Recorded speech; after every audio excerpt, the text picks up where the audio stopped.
more like it. You found 5 minutes at the Frat House, and we're right back here at our regular time, as we usually are. And we've got a packed program of sports rapid chatter for you on the most consistent internet-based sports talk show. So let's get right into it, huh? Let's go take a look at NASCAR. We just have 2. That's right, just 2 races remaining in the Chase Race Series. Following last week's run at the Texas Motor Speedway, and more Sidekick, it's really beginning to feel like last year a little bit, potentially coming right down to the very last race of the season just 10 days from now. Yep. But last week, how about this one? There's Jimmy Johnson taking it again, taking the checker, second time in the chase, second week in a row.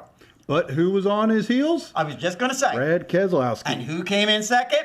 The guy chasing him on the leaderboard. Yep. And just a little bit of a controversy there, too, with those two. As the final restart went in a green-white checkered, Keselowski's folks apparently were claiming that Johnson jumped the line on it.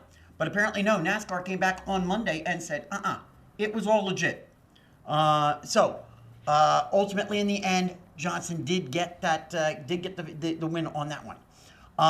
Others who came in the top 5 included, as I pointed out, Keselowski came in second. Kyle Busch with another top 5. Chase wannabe. Another top 5. How many top 5s? I'd have to go look at that one. How many top 5s has he had in the chase? Matt Kenseth, as you alluded to last week, moved up the board quite a bit, and we're going to talk about that in a moment, by taking 4th, and Tony Stewart came in 5th. Now, we've recolor-coded the leaderboard. Yes. Reflecting now just the top 3 drivers by points. Yep. And as we pointed out, there's Jimmy Johnson in the number 1 spot. But my goodness, just 7 points ahead of Keselowski. Clint Bowyer hangs in there in the number 3 spot. 36 points out of the first place spot that is held by Johnson. And while there was some movement amongst all of the others, one of the ones I do want to highlight is Matt Kenseth, who you mentioned as a potential mover last week. Yep. Now, you had said, if he could get a couple of wins or whatever, this guy was moving. He made some moves. He moved from 5 to 8, or from 8 to 5, rather. Yeah, 3 spots he picked up. Yeah. So my question is... And he's kind of running hot. He's not winning, but he's finishing top 5s. So, it's really getting interesting to see, as I now coin him, our experiment. Right. Because he was in the cellar. He started in the cellar. Right. And, and I said, I don't think anybody can get up there. Right. And he's sitting here in 5th. And he shot it all at the let's be honest. He's not going to win a championship. Okay. I honestly think he's too far out. He's down 72 points. Right. So he'd have to win the next 2 races and have Johnson and Keselowski and Bowyer do horribly. Okay. So I honestly doubt that he's got a chance for a championship. But I'm actually excited to see where he's going to end up. Okay. How he puts this together. If you can say get into the top 3. Yeah. You know what I mean? So it's really interesting to see this, because normally you don't see somebody that just shoots up like that. I know. And as quickly as he has, too, just in a couple of weeks, really. Yep. And so we're coming down to the wire. And this week we're heading out to the desert of Arizona to Phoenix International Raceway, to the 1 Mile Oval. That really has, when I was taking a look at the track configuration, Sidekick, and it's been a couple of months since we've been at Phoenix. It's a track with 5 turns. Would that be accurate to say? Because it's kind of triangularly shaped. They call it an oval, and that. But it's got it's got the 1 turn at the one end, one at the other, but then it's got that small turn where it's kind of almost triangular shaped. And so my question to you was, with the idiosyncrasies of this particular track, how does that affect our fantasy picks? Well, maybe it's more than the track, I would think. Yeah. I guess it's really more the way the leaderboard's shaping up. Yeah, well, Phoenix is a flat track versus some of the other tracks and that. And when we look at the drivers for this week, you really just have to look at the leaderboard. Leaders. Yeah, you know what I mean? You got Jimmy Johnson. I mean, hello. He runs great on this track. His average finish in 18 races is 5.3. So, there's a good chance you can see him get another win this week. Yeah. Keselowski, he's the only driver in the Sprint Cup Series to sweep top 10s on the 7 flat track races, right. or racetracks, I'm sorry, this season. So, another one to look at. Clint Boyer. I mean, the guy's been hot. Why not round out the top 3 and, look at putting him on your roster? If you can afford him. You know what I mean? And then for our value pick, a lot of guys are really getting hot onto Sam Horace Jr. But a guy that's running about as well as Sam Horace Jr. and a little bit less money is Jeff Burton. Okay.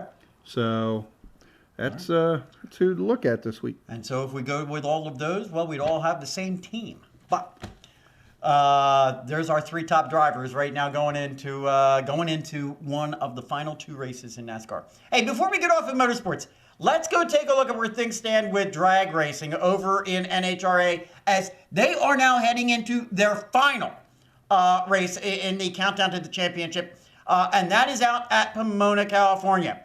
And this has gotten quite interesting if we take a look at their leaderboard. In the top fuel dragster category, there's Antron Brown. He is 65 points ahead of Tony Schumacher. And the interesting thing about Antron is if, in fact, he comes out here a champion and he wins on Sunday, he would be the first African-American to win a racing championship of any nature in the history of racing. The first one. But wow, could we ask for anything more competitive than what's going on over in the funny car category? Jack Beckman leads the list right now, but he is just 4 points ahead of Ron Capps. This could get really exciting. I think Mike Neff right now is in third, but it frankly appears to me that I think the John Force Racing probably is not going to get a championship this year. I think he's too far out of it. I think it's really going to come down to Capps and Beckman. Yeah, he's got to get it done this week. Yep. I mean, you said it, last race of the season. This is the last one. This is it. Got to get it. So, and finally then, in the Pro Stock division, this looks like it's Alan Johnson's championship to lose. He currently leads Jason Line by 126 points. So, next week at this time, we will be bringing you the list of NHRA champions for the 2012 season. All right, so there's our motorsports for this week. Yep. All right, it's been quite a few weeks since we've had our buddy Jonathan Ragus on, and so we thought it would be a good idea to bring you our occasional segment from the sideline with the fan junkie, and we taped that earlier this evening, and we want to bring that to you right now. Alrighty, let me welcome back my Monday, Wednesday, Friday Fan Junkies co-host, Jonathan Ragus.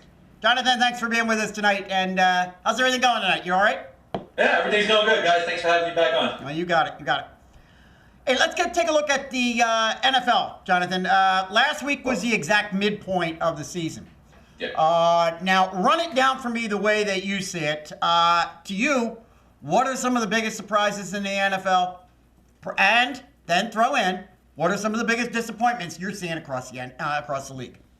Some of the biggest surprises, I guess I'll go with the first one, is the Atlanta Falcons being 8-0. I spoke highly about the Falcons in the preseason. Knew they were going to do good. Didn't think they were going to do this good. 8-0 is a phenomenal record for Atlanta. Seattle Seahawks being 5-4, that's actually a surprise to me. I actually thought they would be, decent, but I didn't think they would be 5-4 at this point. Right. Biggest disappointment, Detroit Lions 4-4. Matthew Stafford's having a horrible season. Jacksonville Jaguars being 1-7, thought they'd be a little bit better than that record, so that's a disappointment. Other than that, everything else looks pretty good in the standings. Well, I mean, the Oakland Raiders 3-5. Did you see that one coming? I certainly didn't. It's the Raiders. I didn't think they'd be anything better than that. So. The Bears are 7-1. Although I don't know. Great, that's not a surprise to me. Yeah, I don't know if that's necessarily a surprise either. I might agree with Jonathan on that one. How about the AFC East for a moment? New England only 5-3. Miami though 4-4. I think Miami's a bit of a surprise, isn't it?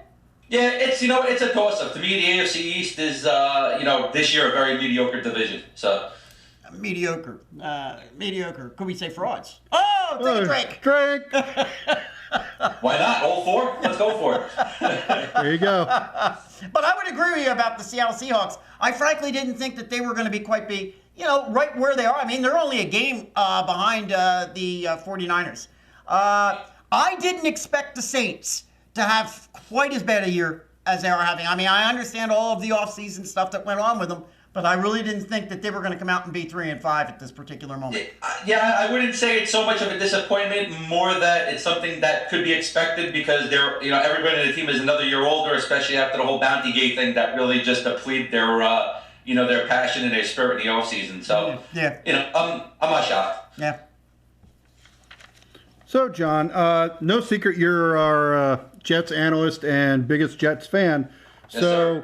The Jets are currently 3-5, just 2 games behind the Patriots. Yep. So with this, less than 500 record, how do you see this playing out the rest of the season? And can they turn around and make the playoffs possibly?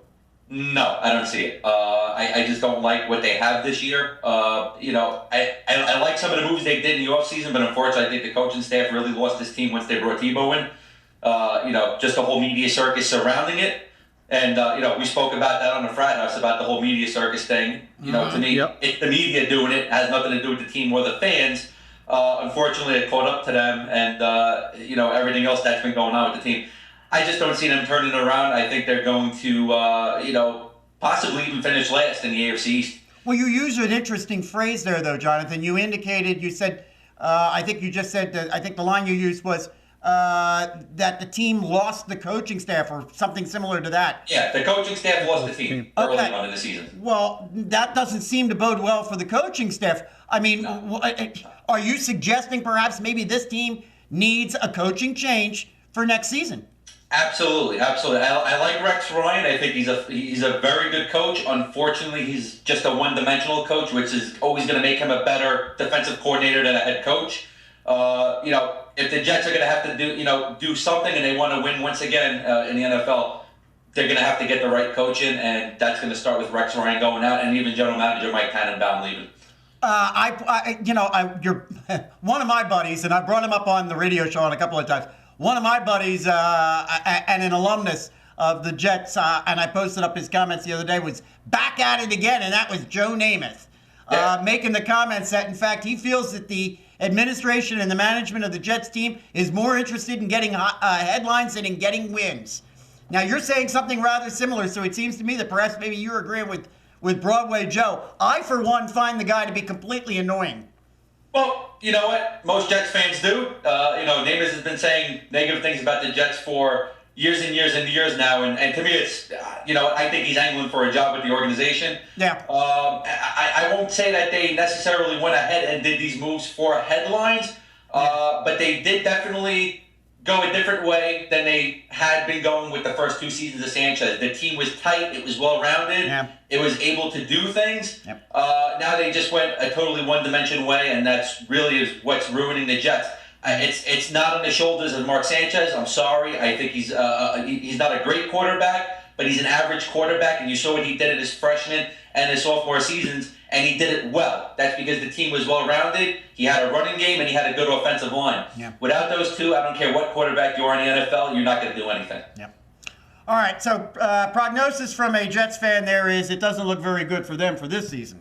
No, absolutely not. Absolutely not. Let's go. Actually, Go ahead. Actually, for the Frat House teams, it's looking that way.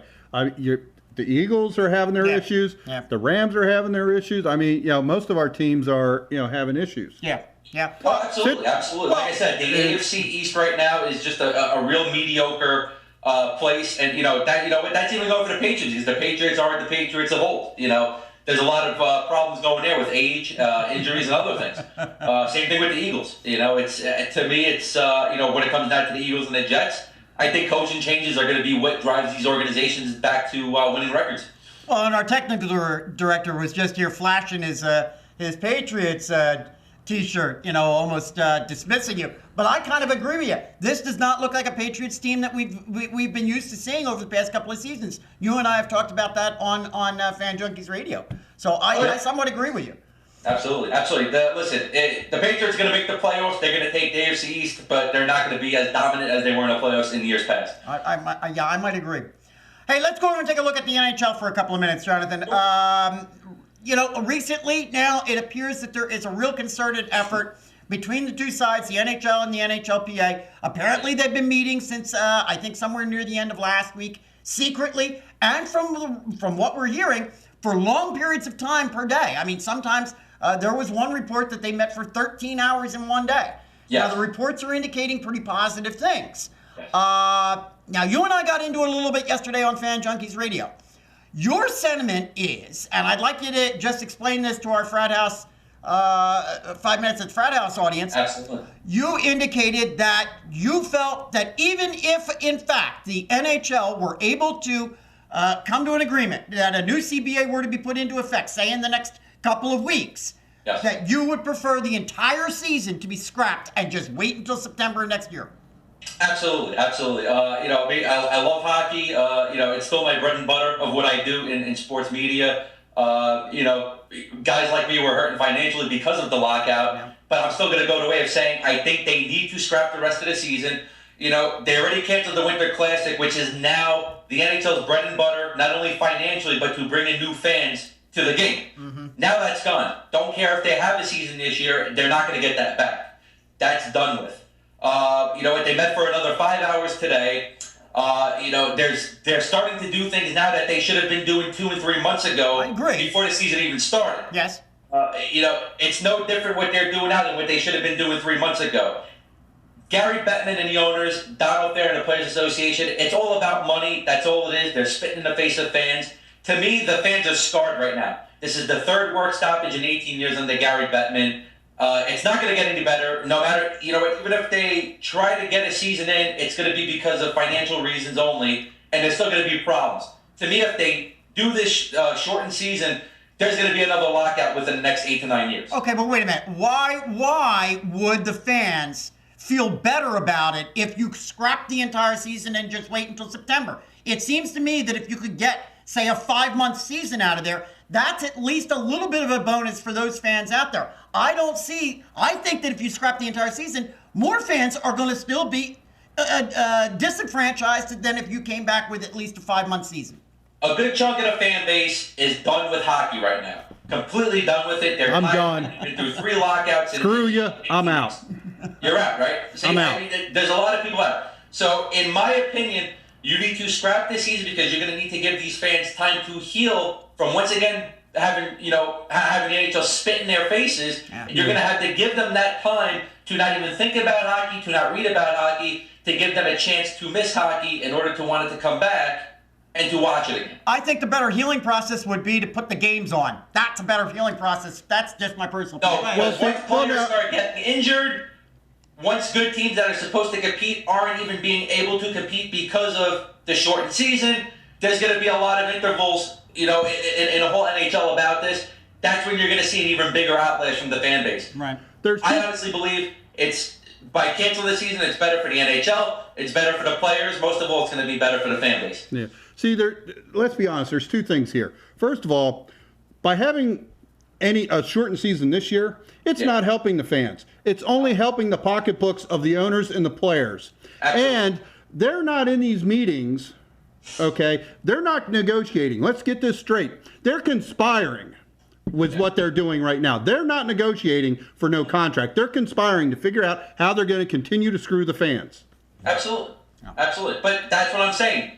Now all of a sudden they're meeting 4 days in a row, 13 hours here, 13 hours there. This is something that should have been done before the preseason even started, before training camp even opened for the NHL. They should have sat down all summer and hammered this deal out instead of going on vacations, doing whatever hogwash that they were doing. And there's not now all of a sudden they're doing it. Why? There's going to be important pieces of this CBA coming down if they sign it to a shortened season that in another 8 or 9 years, the NHLPA and the players are going to be pissed off about again. So to me, I'd rather you scrap the season, focus on the issues at hand, hammer it out so that when the CBA does expire, it's okay to sign a new one with no, with no real problems intact. Yeah. This is what you have to do, and I honestly believe it's going to be healthy if they do it that way. There's not a fan out there, Jonathan, that wouldn't agree with you that, in fact, these are the types of things that should have been going on months ago. But I do not agree that the best way to handle it would be to just scrap the entire season. So we're going to agree to disagree on that one. That's nothing new, Mike. All right. Listen, Jonathan, we want to thank you for being with us here tonight. Hey, we're going to get you on again. Well, a couple weeks. Give us a couple weeks. We'll get you back on. And listen, I'm going to see you tomorrow on the radio. All right. Looking forward to it as always. All right. And so, thanks as usual to Jonathan, and we appreciate him coming on. And we're going to get Jonathan back in here again, perhaps I don't know, in a couple of weeks or so, as the NFL season continues on, and perhaps maybe we'll get some good word on the NHL. But that kind of leads us to our Frat House Facebook post of the week, which kind of revolves around exactly what we were just talking about with Jonathan in that segment. And that was based on his conversation that he and I had on the radio station we just had here about, would you be in favor of a shortened season or just scrap the entire thing? And so I put a poll question up to our Frat House membership yesterday. And the results came back almost overwhelmingly in favor of a shortened season. I guess perhaps maybe with the lone vote. No, I was going to say you were the lone vote. But no, you actually weren't the lone. Actually, you were the lone vote. You were the lone vote for to hell with the NHL altogether. Yep. I will never watch you again. 2-finger salute. Yeah, there you go. That's Sidekick being going to the extreme, okay? So, listen, good responses there. We appreciate it. And as I pointed out a couple of weeks ago, I'm going to keep putting polls up on those sorts of things as we continue to move through, particularly as we move through the second half of the NFL. And we'll see where, and there's my segue. At FL, let's go take a look at what's happening. Honestly, I'm more interested in the Bikini Hockey League now. Have you heard about that one? Yes. Yeah. Yes. Yeah. Okay. Yeah.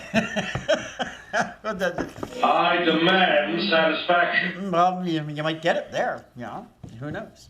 All right, let's go. Listen, let's go take a look at Week 10 of the NFL. Who can believe this? Week 10 already. I know. Time flies. And and what's killing me about this, Sidekick, is that you're still 2 games ahead of me in our picks, and I just don't know how that's even possible. So let's see how things go. Let's see how things go with these 4 games and how we come out on these. All right. Let's go take a look at the first one. That's the Atlanta Falcons, who are 8-0 at the New Orleans Saints, who are 3-5. That's a 1:00 game on Sunday. And I asked this question last week, Sidekick, is anyone going to beat the Falcons?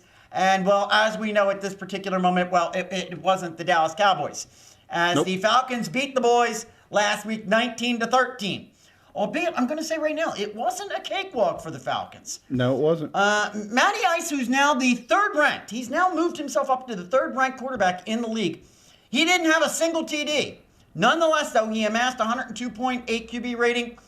He went 24 of 34 for 342 yards. Michael Turner had the Falcons' only TD, carrying the ball 20 times for 102 yards. And both Julio Jones and Roddy White were in beast mode that day, cumulatively collecting up 12 passes for 247 yards in the air. The New Orleans Saints last week played the hapless Philadelphia Eagles. You heard me say it. On Monday night. And they came out with a victory, 28-13. Again, I mentioned in last week's show that I almost, really felt bad for the 8th-ranked quarterback in the league in Drew Brees, who against an abysmal Eagles defense. Well, last week he went 21 of 27 for 239 yards and 2 TDs, and he spread that ball around to multiple receivers. Okay, you're killing me with this. Well, I hear you. I know it's killing me too. Listen, the Falcons are a 2.5-point favorite going into New Orleans. Could they get surprised? And do we see them get upset yet this week? No, I don't think so. The Saints are playing better than they played at the beginning of the season. But honestly, I think the Falcons just have too many threats. Yes. I think it's going to be another close game like Dallas was, but I think ultimately you're going to see the Falcons beat yet another sub-500 team. Yep. Oh, well, there you go. That's a great point that you just made there. I agree with you. I think it's going to be a close game, and I think the odds makers are indicating that, with the Falcons only being favored by 2.5. I'm picking the Falcons as well, and great point there on the sub-500 teams that the Falcons just seem to keep rolling over at this right now, the Falcons are living on the edge. Yep. So we'll see when let's hope they, I haven't looked at their entire schedule, but let's hope they get somebody in there that's... And I'm also entertaining trade offers for Matt Ryan. It's my quarterback. All right, let's go take a look at our second game, and that's the Detroit Lions, who are 4-4, at the Minnesota Vikings, who are 5-4. That's a 1:00 game on Sunday as well. This matchup, Sidekick, I think, is really going to determine which one of these teams are for real. That's kind of where I'm coming from on this one. Yep. Last week, the Lions beat up on the atrocious Jaguars, 31-14. Matt Stafford was, well, okay. He was okay, but that's what we've been saying all year long. Going 22 of 33 for 285 yards and a 93.6 QB rating.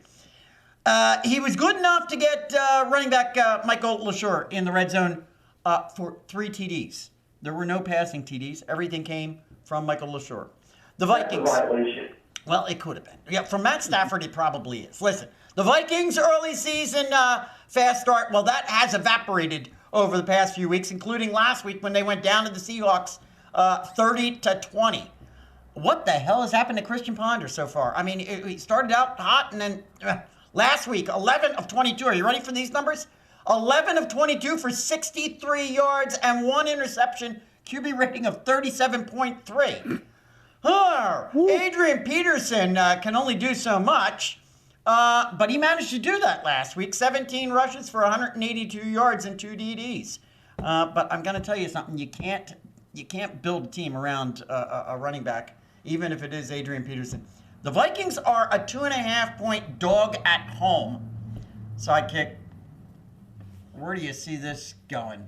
Well, this is a great NFC North battle. I mean, these two teams constantly are going at it, trying to get top bill over the other one. I mean, we saw it all last season with when the Lions were doing really well and the Vikings were doing good, and they just couldn't, seem to get underneath the Lions' cloud. The Lions haven't beaten an NFC North opponent yet this year. I'm going with the Vikings. Mm-hmm. Yep. And can I tell you something? It's a gut feeling on my part as well. I'm going with the Vikings on this one as well. I know Detroit is favored, but I'm going with the Vikings on this one. It's a home game, and I think the Vikings have got something to prove, and I think they're going to come out and they're going to do it. And I agree with you. I think that the history of the competition and the rivalry, that's going to work in Minnesota's favor. Go with the Vikings on this one for the fun. Hey, let's go take a look at the Dallas Cowboys, 3-5, at the Philadelphia Eagles, who are 3-5. That's the 4:25 game on Sunday. And make no mistake, the only reason this game is on our schedule and in our radar at all is because of the rivalry that exists between these two teams. And I got to tell you, as an old school Eagles fan myself, I really do consider this to be the biggest rivalry the Eagles have. And I don't care what the records are, I always find myself to get a little more up for an Eagles-Cowboys matchup. Albeit it is a little bit tough this year, as both teams will meet each other with identical 3-5 records. Now, we talked a little bit about both of these teams in some of the other games that we've already taken a look at. Yep. But I got to say that as I did last week, I am so unimpressed with the offensive play calling of the Cowboys. And then, of course, we've got rumors not only swirling around Andy Reid, we've got rumors swirling now around Jason Garrett, who's the coach for the Cowboys. Now, nonetheless, I give props to better performance from Tony Romo last week. He went 25 of 35 for 321, 1 TD, and 109.3 QB rating. The Cowboys just have no ground game. That's the problem, and it really makes their offense one-dimensional. Yep. With DeMarco Murray out. Exactly. There's no ground game. And their defense really hasn't resembled what I was praising like in the first 3-4 weeks of the season. You're not going to hear me heap a lot of homeristic praise on the Eagles. Their offensive line stinks. Their defense is uninspiring, and their play calling is predictable and frequently illogical. Let's get it straight. You're mocking me, aren't you? No, I'm not. In their dreary loss to the Saints last week, Michael Vick put the ball in the air 41 times, completing 22 of them for 272 yards and 1 TD. But again, there was another interception.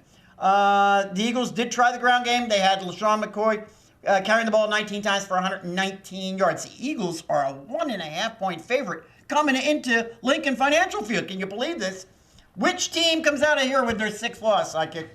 Well, when we look at this on the schedule, I mean, really, both these teams are just about abysmal. And when we were talking about putting the game on, these two teams are gonna beat the snot out of each other. That you can guarantee. Regardless of what they could both be one in whatever.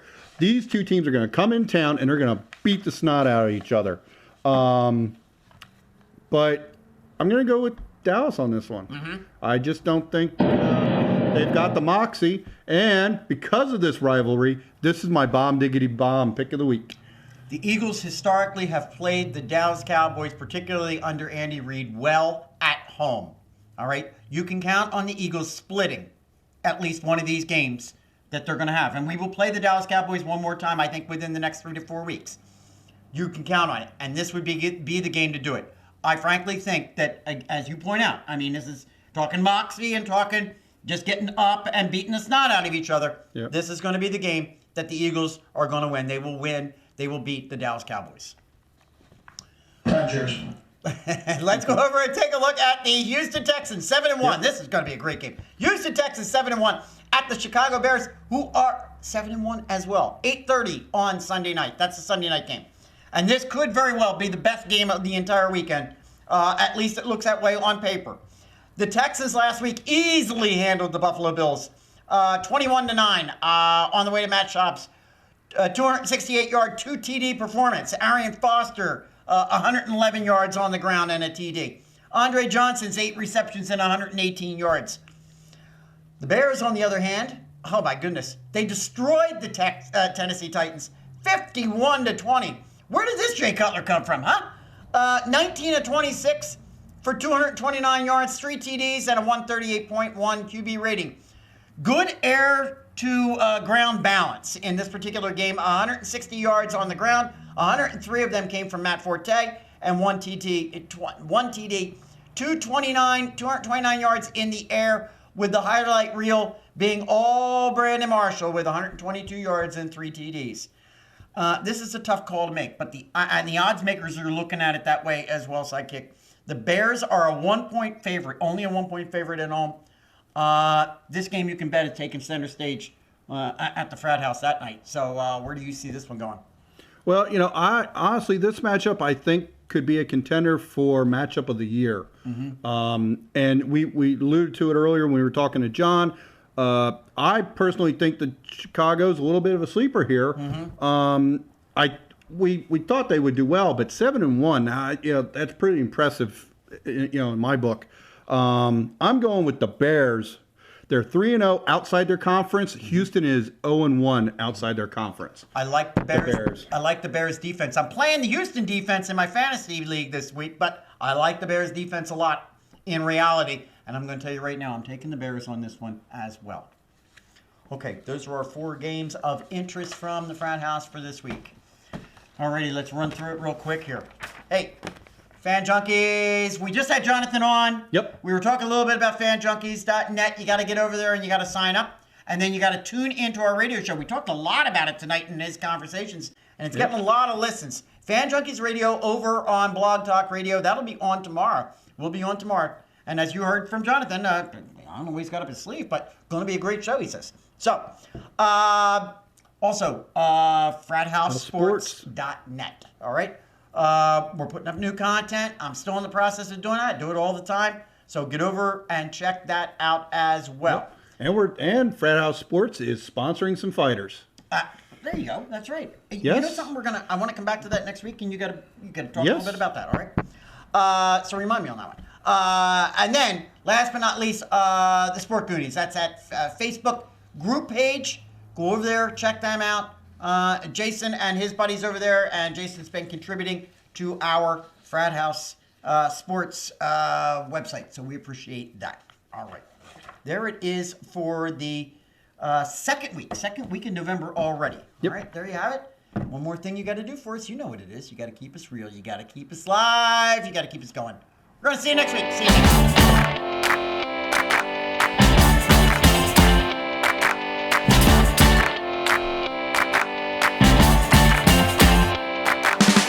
Me press trigger, me no press people button. Nobody chat come face me with something. Like how me have 22 in a me something.